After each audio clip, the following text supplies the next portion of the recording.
हरिओम. राजा जनक आणि सर्वज्ञानी श्री अष्टावक्र यांचा संवाद.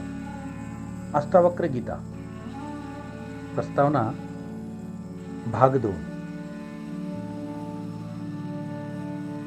अष्टवक्रांचे आत्मज्ञानाची प्रचिती सांगणारी अजून एक कथा ज्ञात आहे. राजा जनकाने आत्मज्ञान विषयक अनेक शास्त्रांचा अभ्यास केला होता. एका शास्त्रात लिहिले होते की आत्मज्ञान प्राप्त होणे फार सोपे आहे. त्यासाठी कोणतीही कष्ट वा तपस्या करावी लागणार नाही. घोड्यावर चढण्यासाठी एका रिकबीत पाऊल ठेवल्यावर दुसऱ्या रिकबीत दुसरे पाऊल ठेवण्यासाठी जेवढा वेळ लागतो त्यापेक्षाही कमी वेळात आत्मज्ञान होऊ शकते.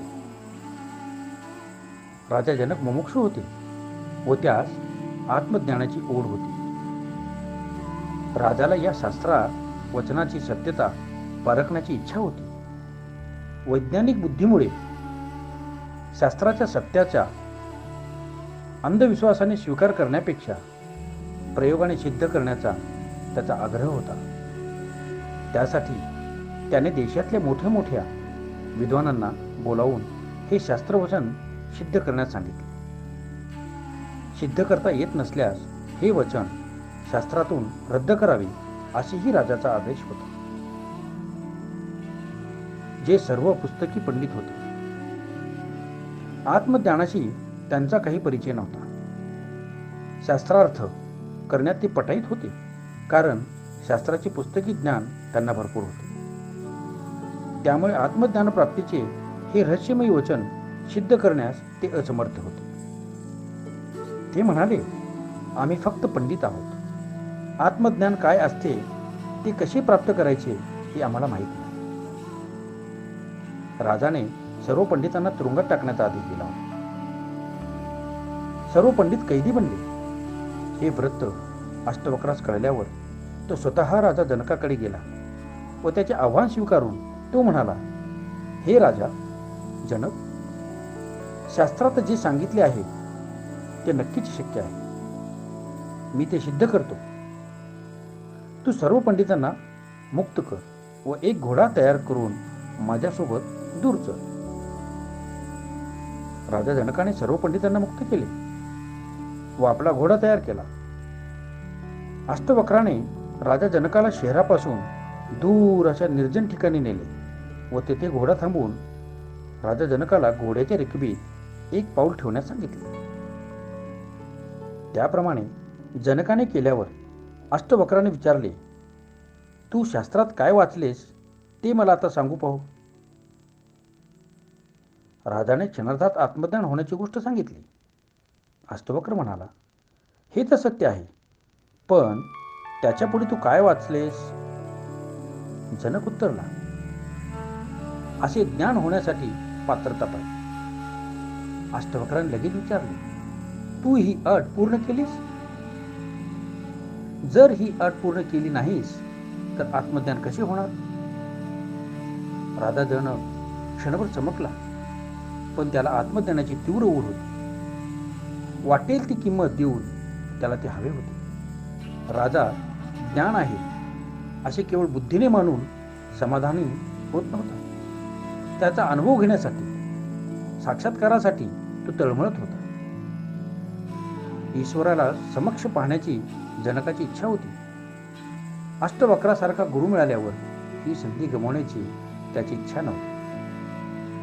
शास्त्राचा जाणकार असल्याने राजा जाणत होता की पात्रता निर्माण होण्यासाठी काही आवश्यक असेल तर ते म्हणजे अहंकारापासून पूर्ण सुटका, संपूर्ण समर्पण, शरीर व मनाच्या भावनेतून मुक्ती.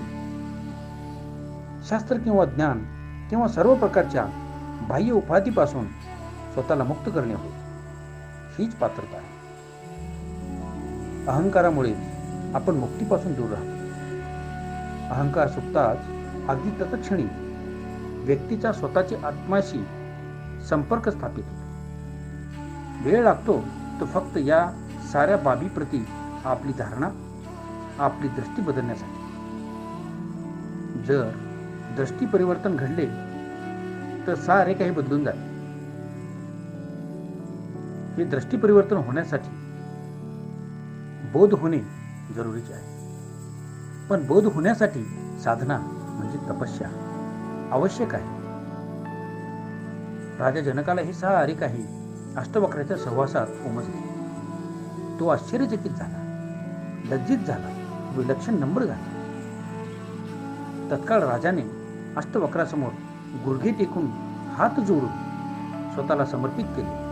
राजा म्हणाला, हे ज्ञानसागरा, हे माझे शरीर, मन, बुद्धी, अहंकार सर्व काही मी तुला समर्पित करतो. याचा तुम्ही यापुढे हवा तसा उपयोग करा. ही समर्पणशीलता राजाची ठाई निर्माण होताच त्याचा अहंकार नष्ट झाला. राजा जनक जणू ज्ञानात विरघळून गेला. वाफेसारखे त्याला तरलपण आले.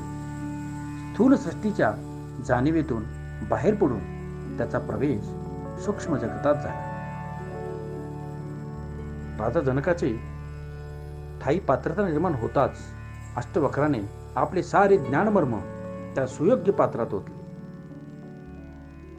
पात्र जे काही क्षणापूर्वी रिकामे होते आता पूर्ण भरून गेले. पहिल्यांदा ते अहंकाराने भरलेले होते, स्थूल सृष्टीच्या मोहाने भरले होते, म्हणून त्यात ज्ञान प्रवेश होण्यास जागा नव्हती. समर्पणाच्या क्षणात ते रिकामे झाले.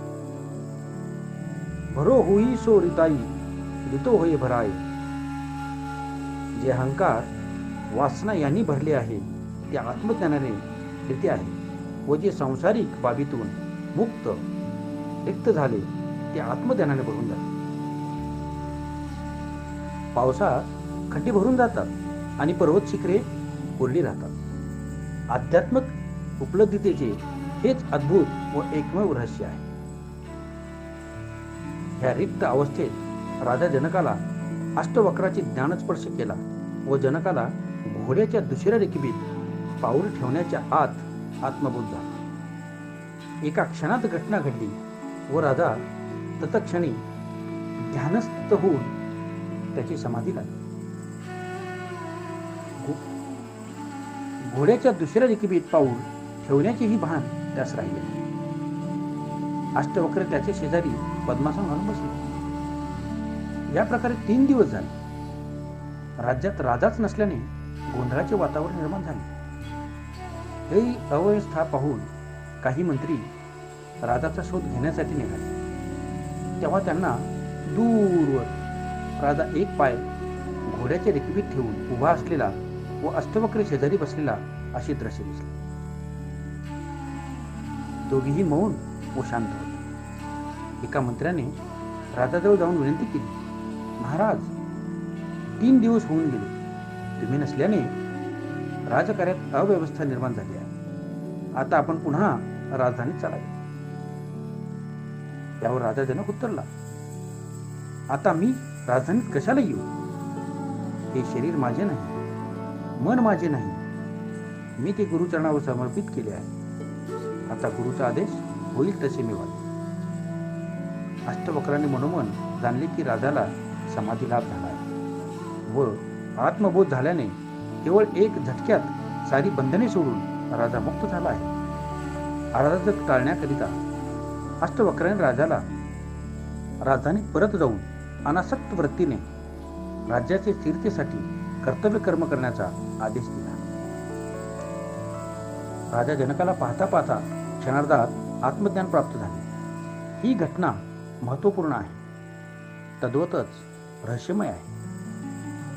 आत्मज्ञान ही काही दीर्घ प्रक्रिया नाही, तर एक घटना आहे व पात्रता निर्माण झाल्यावर कोणत्याही क्षणी घडू शकते. ज्ञानप्राप्तीच्या संदर्भात अनेक स्वरूपाच्या श्रद्धा व सिद्धांत आहेत. योगशास्त्राचा भर क्रियेवर आहे, कर्मावर आहे. तंत्रशास्त्राचा समर्पणाची आवश्यकता असल्याचे सांगते, पण सांख्य फक्त बोध होण्याकडे निर्देश करते. सांख्य दर्शन असे मानते की आत्मा कोठे हरवलेला नाही, तो आपल्यातच आहे. आपल्याला प्राप्त झाला आहे, पण केवळ त्याचे विस्मरण झाले. या आत्म्याची स्मृती जागृत करायची आहे. यासाठी फक्त बोध पुरेसा आहे. यापेक्षा निराळी अशी काही करावयाची नाही. काही केल्याने अहंकार निर्माण होतो व आत्मज्ञानात याच अहंकाराचा अडथळा होतो. अष्टवक्र म्हणतात, सर्व क्रिया बंधन आहे. अक्रिया हाच रस्ता आहे. काहीही क्रिया न करता स्वतःला रिक्त करणे हाच स्वतःच आत्मज्ञान भरण्याचा उपाय आहे.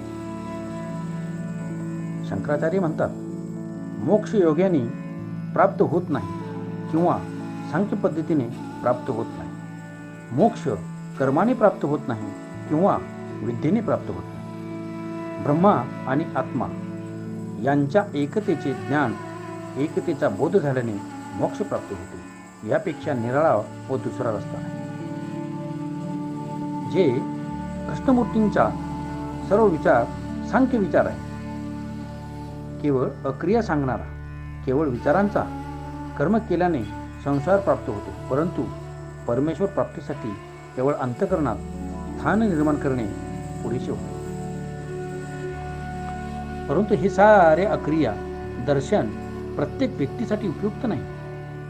तीव्र प्रतिभा संपन्न व प्रखर बुद्धिमत्ता असणारी व्यक्तीच या विधिमार्गाने साध्य प्राप्त करू शकते. सामान्य व्यक्तीला या अक्रिया विचार उमजणार नाही. त्याला एखाद्या योगी क्रियेमधून जावे लागते. भक्त हृदयासाठी प्रेमाचा प्रशस्त रस्ता उपलब्ध आहे. जसा तो मीराबाईंना गवसला होता. मग तेथे योग, हठयोग, सांख्य या पद्धतीचा उपयोग नसतो. भिन्न भिन्न स्तरातील भावनिक व आध्यात्मिक जागृतीच्या भिन्न स्तरातील व्यक्तींसाठी भिन्न भिन्न उपाय आहेत. जनक राजात बोधग्रहण करण्याची पात्रता होती, म्हणून अष्टवक्र मुनींच्या प्रभावाला जनक राजाच्या हृदयात स्थान मिळून राजाला ज्ञान झाले. अन्यथा ते शक्य नव्हते. कारण काहीही असो, पण सांख्य दर्शनाने सांगितले तशी निर्भेळ सत्य व एकच उपाय म्हणजे समर्पण व साक्षात्कार, असा कोणी दुसऱ्याने सांगितला नाही. अष्टवक्रासारखा गुरु तर दुर्मिळ, पण राजा जनकासारखा शिष्य त्याहूनही दुर्मिळ. सर्वांची पात्रता समान नसते. हे पुस्तक मोक्ष प्राप्तीसाठी उत्सुक झालेल्यांकरिता एखाद्या नावेसारखे आहे, जिच्यात बसून संसार बंधनातून मुक्त होऊन मोठा लाभ होऊ शकतो व तीच जीवात्म्याची सर्वश्रेष्ठ अवस्था आहे.